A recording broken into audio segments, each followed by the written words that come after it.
శ్రీ పొట్టి శ్రీరాములు నెల్లూరు జిల్లా తోటపల్లి గూడూరు మండలం వరిగుంట గ్రామ పంచాయతీలోని శ్రీ జ్వాలాముఖి అమ్మవారి దేవస్థానంలో భారీ అక్రమాలు చోటు చేసుకుంటున్నాయని ప్రజా సమస్యల పోరాట వేదిక ప్రతినిధులు జిల్లా కలెక్టర్కు ఫిర్యాదు చేశారు.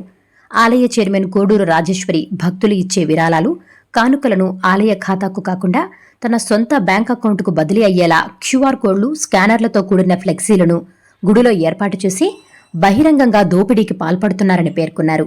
దీనిపై ఎండోమెంట్ అధికారులకు ఫిర్యాదు చేసినా పట్టించుకోవడం లేదని, అలాగే చైర్మన్ భర్త కోడూరు శ్రీనివాసరెడ్డి ఆలయ ఆవరణను భూదందాలు, సెటిల్మెంట్లకు వేదికగా మార్చడమే కాకుండా భక్తుల మనోభావాలు దెబ్బతీసేలా ప్రవర్తిస్తున్నారని ఆరోపించారు.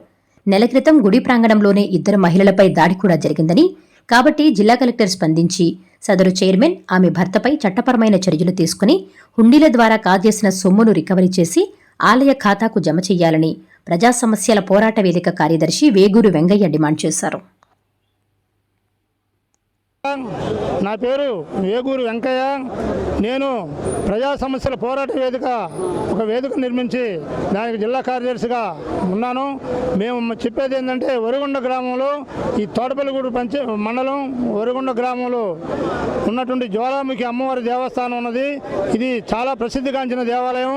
ఈ దేవాలయంలో అనేక సంవత్సరాలుగా న్యాయం జరుగుతూ భక్తులు విపరీతంగా వస్తున్నారు. అయితే ఈ రాజేశ్వరమ్మ చైర్మన్ గారు ప్రత్యేకంగా ఒక స్కానర్ పెట్టింది. ఆ స్కానర్ పెట్టి ఆ డబ్బులు ఆ అకౌంట్లోకి ఏమని చెప్తుంది. అందుకని ఈ గుళ్ళో ఉన్నటువంటి పూజారులకి, ఎండోమెంట్ వాళ్ళకి ఎలాంటి సంబంధం లేకుండా ఆమె ప్రత్యేకంగా ఒక దందా నడుపుతుంది. ఈ భర్త బాబిరెడ్డి, కోడూరు శ్రీనివాసరెడ్డి, ఆయన కూడా ఏంటంటే ఈ గుళ్ళో అనేక పంచాయతీలు, అనేక దందాలు చేస్తున్నారు. ఈ మధ్యకాలంలో ఒక 2 నెలల ముందు ఒక 2 మహిళలను కూడా ఆయన ఒక పరిష్కారం కోసం వస్తే కొట్టి గందరగోళం చేసినటువంటి మనం చూసాము వీడియోల్లో. అందుకని వరిగొండలో ఉన్నటువంటి జ్వాలాముఖి అమ్మవారి దేవాలయానికి రావాల్సినటువంటి సొమ్ముని దుర్వినియోగం కాకుండా ఇది డైరెక్ట్గా ఆమె ఖాతాలో వేయమంటుంది. అందుకని 2 ఉండీలు పెడుతుంది. ఒక ఉండి ఆమెకి, ఒక ఉండి దేవాలయానికి. అందుకని దీన్ని దృష్టిలో పెట్టుకొని గ్రామ ప్రజలందరూ కూడా వ్యతిరేకిస్తున్నారు. అమ్మవారికి రావాల్సిన సొమ్ముని ఖచ్చితంగా గుడికే రావాలని చెప్పి ఈమె చైర్మన్ పదవి నుంచి రద్దు చేసి ఇక్కడ న్యాయం చేయాలని చెప్పి మేము కోరుతున్నాం.